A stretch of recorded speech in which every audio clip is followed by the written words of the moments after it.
کہ بھائی سیکولرزم کی حفاظت 2 بجے جلسہ ختم ہو جانا چاہیے، میں اس سے پہلے ہی ختم کر دوں گا۔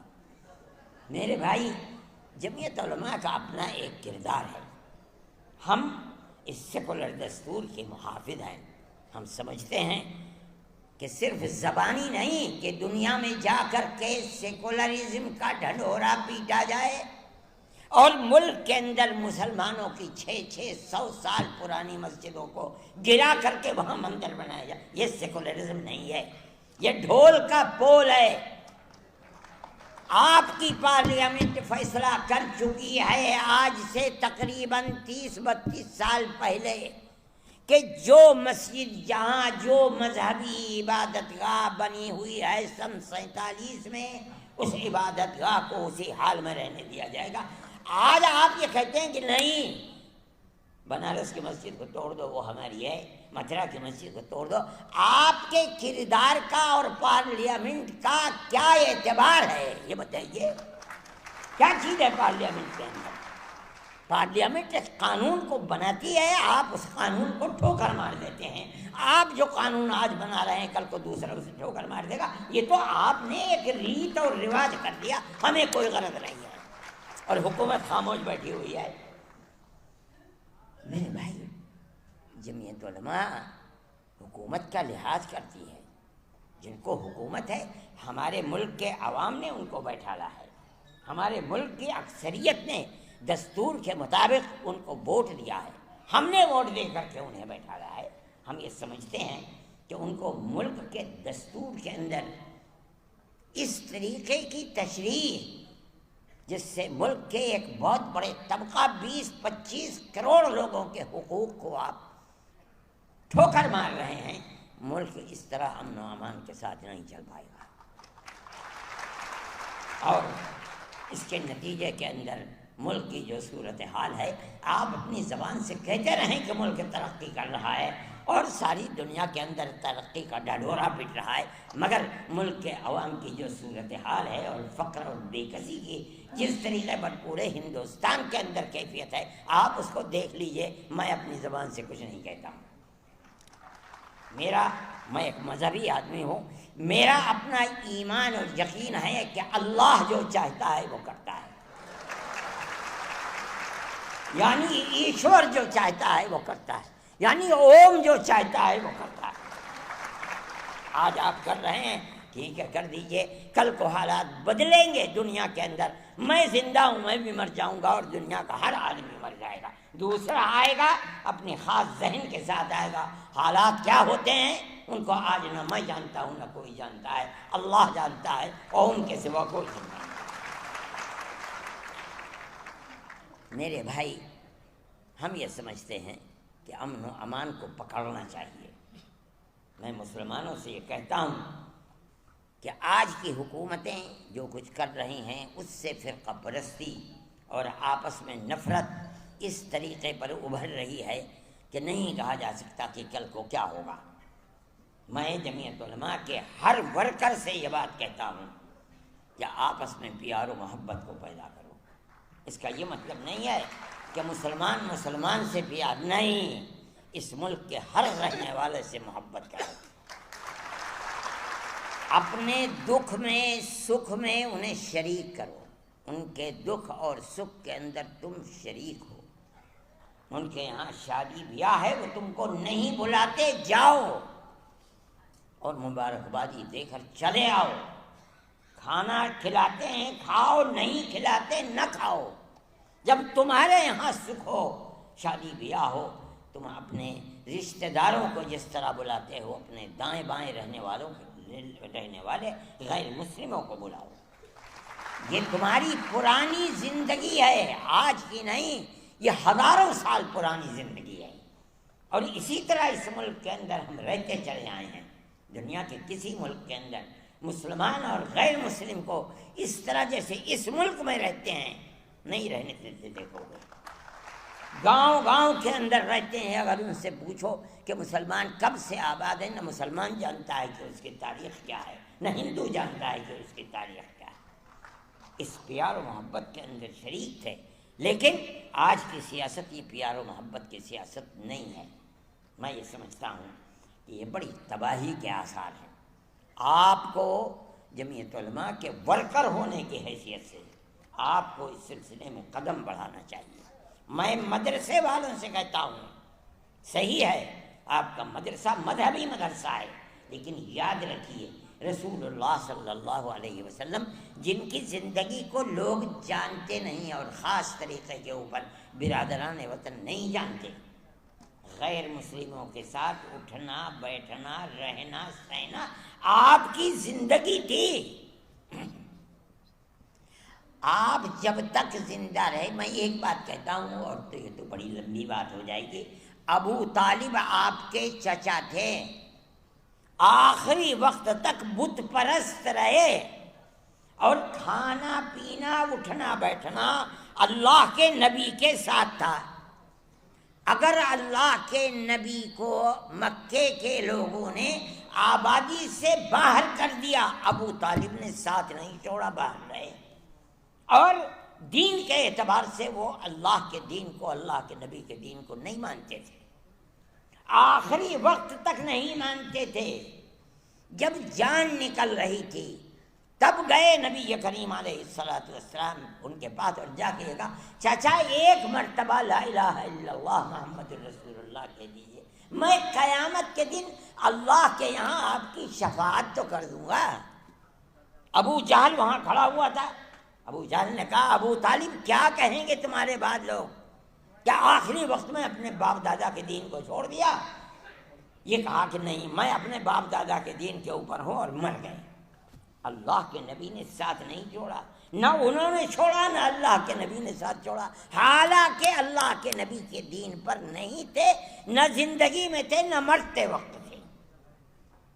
میرے بھائی یہ رسول اللہ کا کردار ہے۔ یہ سمجھنا کہ کسی غیر مسلم کے ساتھ اٹھنا بیٹھنا یہ درست نہیں، اسلام میں غلط ہے، غلط ہے، غلط ہے۔ ہم اس ملک کے رہنے والے ہیں، وہ ہمارے بھائی ہیں۔ میں کہتا ہوں ایک آدم کی یعنی پرتم منو کی اولاد ہیں، ہم دونوں بھائی بھائی ہیں۔ جو لوگ اس کو تفریق میں اور دشمنی اور نفرت میں لے جانا چاہتے ہیں وہ ایک باپ کی اولاد نہیں مانتے، اور غلط ہے، غلط ہے، غلط ہے۔ ہم سب ایک ہی باپ کی اولاد ہیں، ہم سب ایک دوسرے کے بھائی ہیں۔ جمعیت علماء یہ کہتی ہے، اور جمعیت علماء میرے تعلقات RSS کے بڑے چوٹی کے لوگوں سے ہیں جو میرے پاس آتے ہیں، میں ان کے پاس جاتا ہوں، ہندوؤں سے بھی ہیں مسلمانوں سے بھی ہیں، میں جو ان کی تواضع کر سکتا ہوں میں وہ تواضع، میں کوئی بہت بڑا دولت مند آدمی نہیں ہوں، لیکن جو بھی کر سکتا ہوں میں پیار و محبت کی باتیں ان کے ساتھ کرتا ہوں، کوئی ضرورت نہیں ہے میں کیوں تفریق کروں۔ وہ صحیح ہے، وہ RSS کے لوگ ہیں، دوسری پارٹیوں کے لوگ ہیں، وہ کریں، ہمارا فرض یہ ہے کہ ہم ان کے ساتھ پیار و محبت، اور میں جانتا ہوں کہ وہ شریف لوگ ہیں، اپنی شرافت کے کردار کو پیش کرتے ہیں۔ میرے بھائی میں اس لیے کہتا ہوں کہ آپ کو اس سلسلے کے اندر جو مدرسے والے ہیں وہ اپنے مدرسوں کے جلسوں کے اندر بلائیں، بچوں سے تقریریں کروائیں، ماں باپ کے ساتھ کس طرح تعلقات رکھنے چاہیے، قرآن کیا کہتا ہے، اللہ کا نبی کیا کہتا ہے، ان کو سنائیں، پڑوسیوں کے ساتھ کیسے تعلقات ہونے چاہیے، آدمی کے ساتھ قطع نظر اس کے کہ اس کا مذہب کیا ہے کیسے تعلقات ہونے چاہیے، تاکہ آپ کے خلاف جو پروپیگنڈا ہے کہ اسلام دہشت گردی کا مذہب ہے یہ جائے تو لوگ سنیں تو کہ آپ تعلیم کیا دیتے ہیں، قرآن بتاتا کیا ہے۔ یہ ہمارا قصور ہے کہ ہم اسلام کی صحیح تصویر ان کے سامنے پیش نہیں کر پا رہے ہیں، ہمیں کرنی چاہیے۔ میں یہ بات کہتا ہوں اور آپ میری اس بات پر غور فرمائیں، آپ جہاں مدرسہ قائم کرتے ہیں اس مدرسے کے اندر اپنے ان بھائیوں کو بلائیے، ان کے سامنے اپنے اس پروگرام کو پیش کیجیے جو انسانیت کا پروگرام ہے اور جو قرآن سے ثابت ہو رہا ہے، جو اللہ کے نبی سے ثابت ہو رہا ہے، تب آپ سمجھا جائے گا کہ اسلام کی صحیح تصویر کو دنیا کے سامنے پیش کر رہے ہیں۔ اور اگر یہ نہیں کرتے تو میرے بھائی آپ کے لیے مشکلات ہیں، اور قصوروار آپ ہی ہیں۔ وہ ہنسنے لگے اور انہوں نے اس کے بعد حکم دیا کہ اس کے اقلیتی کردار کو بحال کیا جائے۔ اس کے اقلیتی کردار کو، جو وزیر تھا، قبل سبل منسٹر تھے اس وقت، جب انہوں نے کہا اور سونیا جی نے کہا کہ اس کے اقلیتی کردار کو بحال کیا جائے، کر نہیں سکے قبل سبل، انہوں نے سلمان خورشید کو لکھا۔ سلمان خورشید کے نے مجھے پتہ چلا رمضان میں کہ سلمان خورشید کو انہوں نے کہا، میں نے ان کو ٹیلی فون کیا، میں نے کہا کیا سلمان خورشید صاحب، قبل سبل جی جو منسٹر ہیں، وزیر تعلیم ہیں، کیا انہوں نے آپ کو لکھا ہے؟ کہا کہ ہاں مجھے لکھا ہے، میں اس کا جواب دوں گا۔ میں نے کہا کہ اگر مسلم مفاد کے خلاف آپ نے جواب دیا تو قیامت تک مسلمان چھوڑے گا نہیں، یاد رکھیے گا۔ کہنے لگے نہیں، جو اصل حقیقت ہے میں وہی لکھوں گا، جواب دوں۔ میں نے کہا بڑی اچھی بات ہے۔ انہوں نے جواب دیا اور اقلیتی کردار کو بحال کر دیا گیا۔ آج لوگ جاننے والے نہیں ہیں جمعیت علماء کو، نہیں جانتے کہ جمعیت علماء کا کردار کیا رہا ہے۔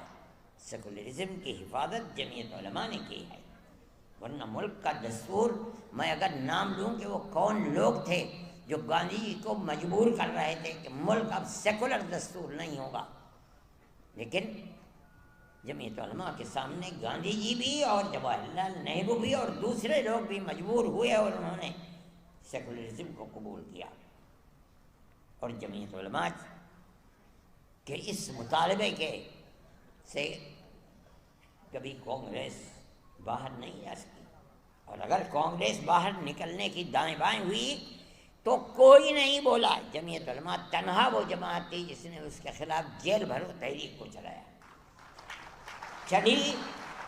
اور مجھے خوب یاد ہے کہ جمعیت علماء کے سارے ملک کے لوگ دلی کی کالی مسجد کے اندر تھے، اور سونیا جی نے، اندرا جی نے ایک سفید کاغذ کے اوپر دستخط کر کے جنرل شاہ نواز کو بھیجا، اور وہ آئے کالی مسجد میں، اور انہوں نے ان کے سامنے وہ تحریر دی ان کے دستخطوں کی کہ اندرا جی نے بھیجا ہے، آپ کے جو مطالبات ہوں آپ اس میں لکھ دیجئے، میرے دستخط ہیں اور مجھے وہ مطالبات منظور ہیں۔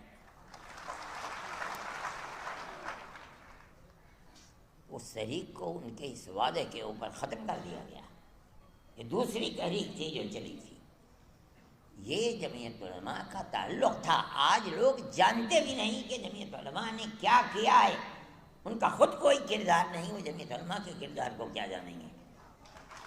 میرے بھائی، آج اس سیکولرزم کو ختم کرنے کی بات کی جا رہی ہے۔ میں یہ سمجھتا ہوں کہ اس ملک کو بربادی کی طرف لے کر کے چل رہے ہیں۔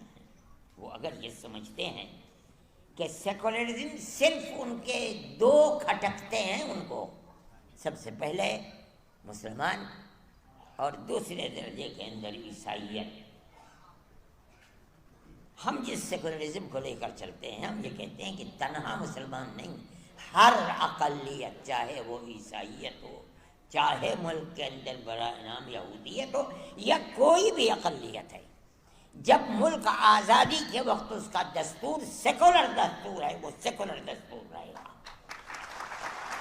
اور اگر آپ اس سیکولر دستور کو ختم کر کے یہ چاہیں گے کہ ملک کو سلامتی کے ساتھ لے کر چلیں، ملک سلامتی کے ساتھ نہیں چل پائے گا۔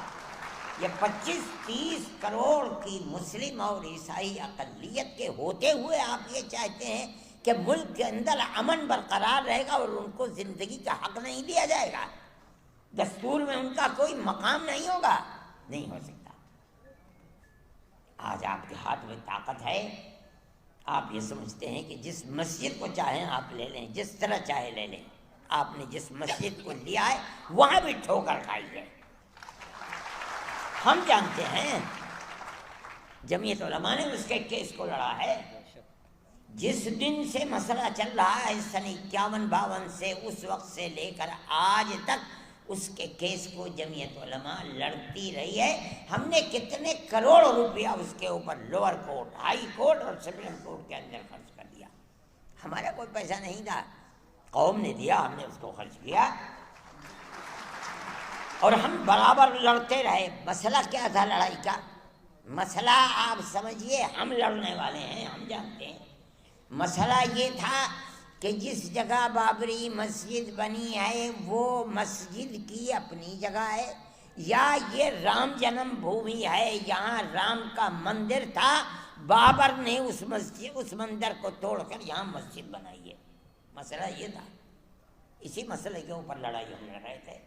آپ کو یاد ہوگا کہ آثار قدیمہ نے اس کی کھدائی کروائی تاکہ مندر کے باقیات نیچے سے نکلتے ہیں، نہیں نکلتے، باقیات نہیں نکلے، کوئی پتھر نہیں نکلا، کوئی ستون نہیں نکلا، اور آثار قدیمہ نے اس کے اندر کامیابی حاصل نہیں کی۔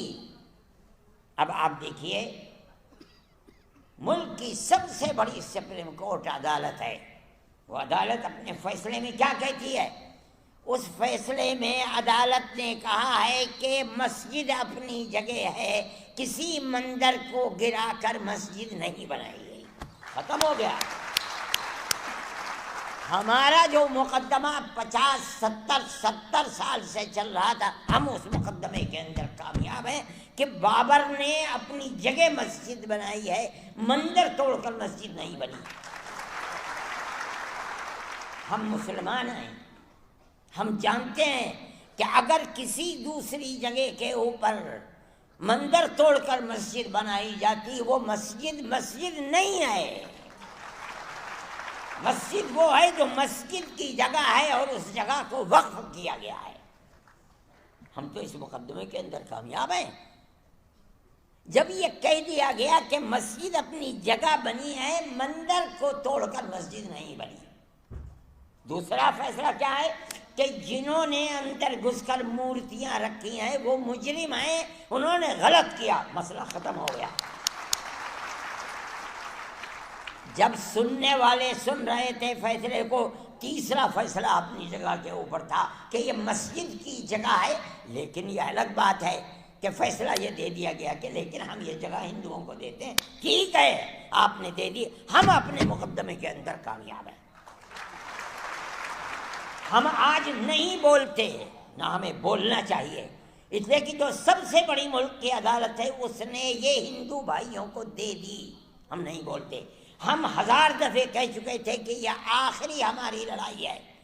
سپریم کورٹ ہمارا سپریم کورٹ ہے، ہم اس ملک کے رہنے والے ہیں، سپریم کورٹ جو فیصلہ کر دے گا ہمیں وہ منظور ہے۔ سپریم کورٹ نے فیصلہ کر دیا، ہم اپنے گھر بیٹھ گئے، ہم خاموش ہیں، ہم نہیں کہتے کچھ، لیکن دنیا ختم تو نہیں ہے، ہم ختم ہو جائیں گے۔ آگے آنے والا مورخ یہ لکھے گا کہ بابری مسجد کی جگہ مندر کس طریقے پر بنا ہے۔ ہم نہیں بولتے، لیکن کیا آنے والی دنیا خاموش ہو جائے گی؟ میرے بھائی، یہ تو دنیا کے حالات ہیں، کل کوئی اور تھا، آج کوئی اور ہے۔ اگر ہم یہ سمجھتے ہیں کہ ارشد ہمیشہ زندہ رہے گا تو پاگل ہے، مرے گا، میری جگہ کوئی دوسرا آ کر کرے گا۔ یہ تو دنیا ہے، یہاں اسی طرح آنا جانا لگا ہوا ہے۔ ایسی ذات جو ہمیشہ سے ہے، ہمیشہ رہے گی۔ میں کہتا ہوں وہ اوم